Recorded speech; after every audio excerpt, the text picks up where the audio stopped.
Hey everyone, and welcome to week 30. Welcome to a new monthly theme. August is Tiki month. So for the next few weeks, we're getting into tropical drinks, crushed ice, layered flavors, and summer vibes. And there's really only one place to start. We're making the Mai Tai. The drink I'd hand anyone first when they want to understand what a tiki actually is. So the first thing to know is what people get wrong about a tiki. They think it means a sweet, fruity, tropical punch. But the truth is, the good stuff is the opposite. A real Mai Tai is dry, strong, and more importantly, balanced. A funky rum, lime, nutty orgeat, and a bittersweet orange liqueur all pulling against each other and settling in on the right balance.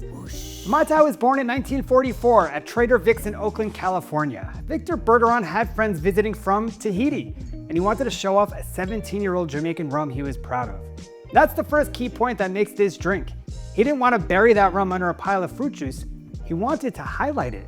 So he kept it simple. The rum, fresh lime, and orange curacao, a little almond syrup, and a touch of sweetness to tie it together. He shook it up and handed it over to his Tahitian friends, who allegedly took a sip and said, Mai Tai Roai, which means out of this world in Tahitian. And that's how the name stuck. So this week we're going back to the 1944 version, the original. So what's in the drink? Well, the rum is the backbone, and this is where the Mai Tai teaches you something. Use one good aged Jamaican rum. An aged Jamaican brings a deep, funky, almost banana molasses flavor that bartenders usually refer to as the funk. Something like Appleton Estate Signature or Appleton 8 would be good for this. I couldn't actually find that cheaper bottle, so I got a Dorley's 12, which is a bit more expensive. But you don't need the most expensive, but you do want a dark aged rum for this drink.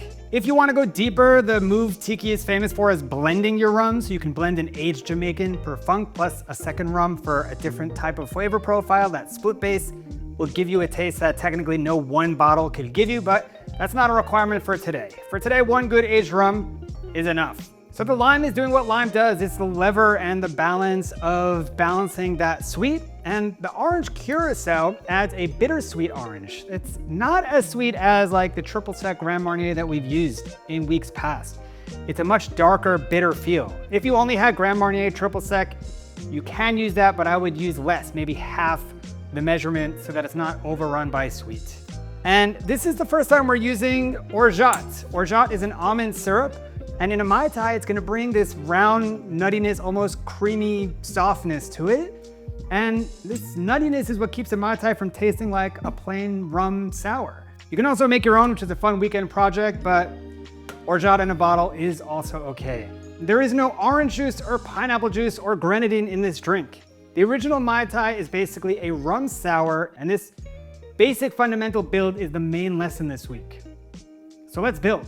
Whoosh. You can serve a tiki in a double rocks glass or a proper tiki mug if you have. I could finally take this off the shelf, which is also really fun for the theatrics of handing somebody a tiki cocktail.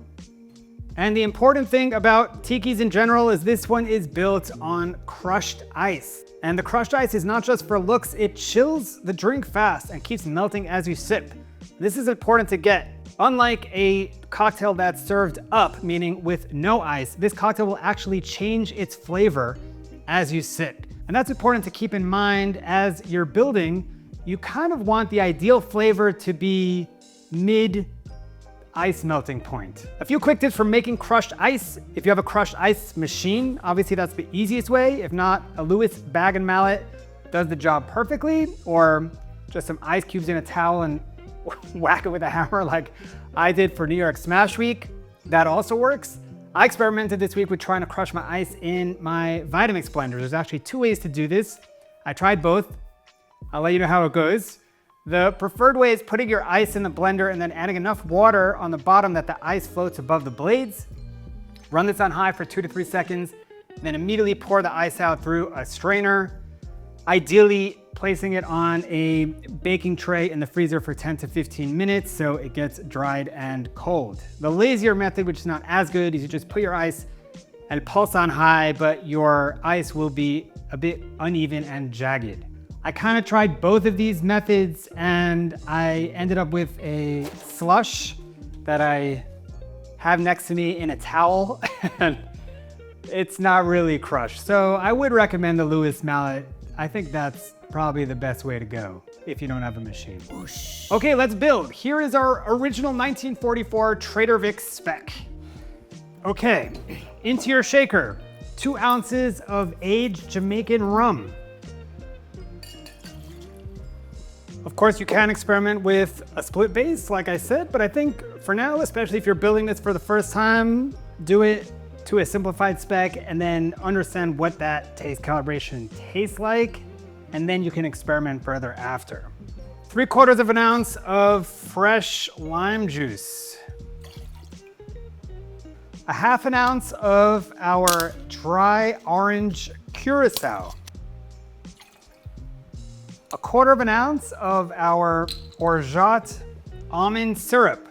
How do you do 1/4 ounce? This is why I like having different jiggers, because this jigger has the 1/4 ounce measurement. My other one does not. And 1/4 ounce of rich simple syrup. That's a 2-to-1 simple syrup. If you just have a 1-to-1, you can add a little bit more because there is sweet in the orgeat. By the way, one small optional move a lot of people who love this drink swear by is a single dash of Angostura, which adds a bit of spice and depth in the background. I try it once without and see what you think, and then try as you experiment. I'm gonna leave it without for now. We're gonna add our ice to the shaker.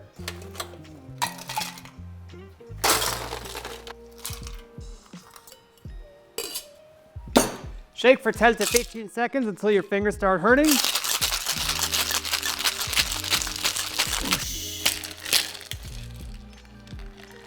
And this is what's very different about this drink, is we actually pour it in. We don't strain. We pour this directly into the glass, ice and all.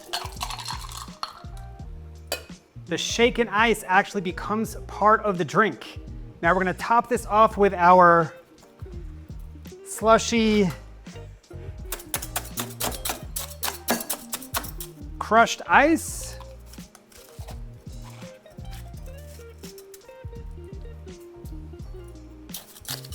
Which is actually not so terrible. Okay, that's a bit much. And classic garnish is your spent lime hull. Your spent lime hull. That I think would do better in a wider tiki glass and straw.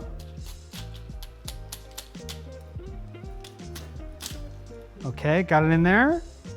And give your sprig of mint a slap. Okay, that's important to release the oils. And you do want to place your mint. All right, this is way too much mint and it's all wilted because I bought it yesterday, so get your mint fresh. But you want to place your mint next to the straw. This is so messy. That actually will give the aroma as the sip, especially for the first sip. As you sip, you're getting the smell of the mint, and this really adds to the tropical vibe and actually adds a lot to the actual taste of this drink. One quick thing to call out, you'll see on the interwebs, a lot of people will put a dark rum float on top. And while these versions look great, again, I would lock in the taste calibration first and feel free to experiment with that after. All right, this is our first tiki drink of the year, the Mai Tai. Salud.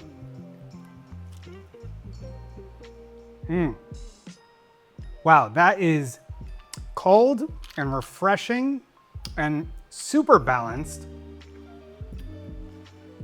Actually much more delicious than I anticipated. That is very crushable and very August. It is quite sweet. I would even experiment with foregoing the simple syrup. You get a lot of the sweet from the orgeat, and honestly, despite there being no coconut and pineapple, just the whole vibe of it feels so summery and so refreshing. That is a really good drink. That is a really good drink. Of course, your rum, and especially the aged rum, is made from molasses and sugarcane. So you're getting that sweet from the base spirit before anything else is added. And that does make a difference. In fact, if you do opt for a more expensive bottle, you should experiment drinking it straight because it's quite delicious. And I think you also can appreciate the flavor profile of the base rum spirit because it's actually sweet. So I highly recommend. I'm gonna take another sip. There's a reason tikis are rum forward, and there's a reason why this one feels sweet even though there's not that much added sugar in it.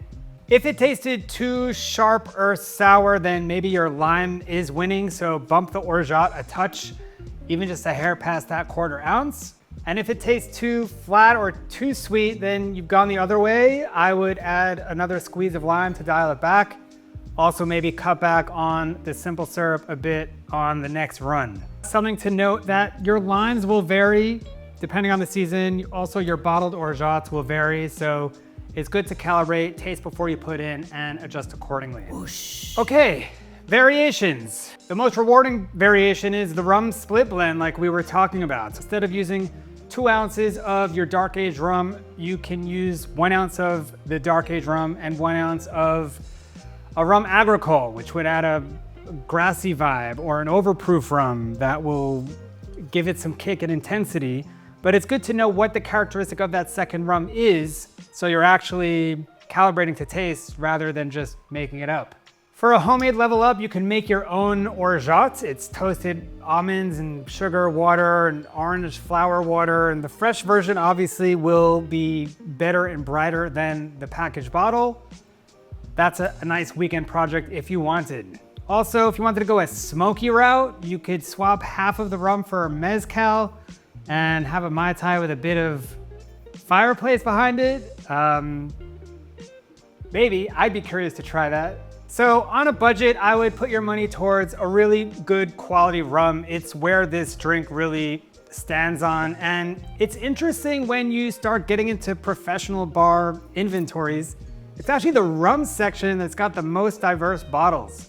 The rum world is a huge world unto itself, and each bottle has a unique characteristic that you would be adding to your builds. So that's the Mai Tai, the most basic and fundamental tiki. You're getting rum and lime and almond creaminess, and honestly, for a dry and complex drink, it is quite surprisingly delicious and sweet and easy to drink. So next week, we're gonna keep the tiki theme rolling, but for now, this is a good place to be. That's week 30, and until next week, happy mixing.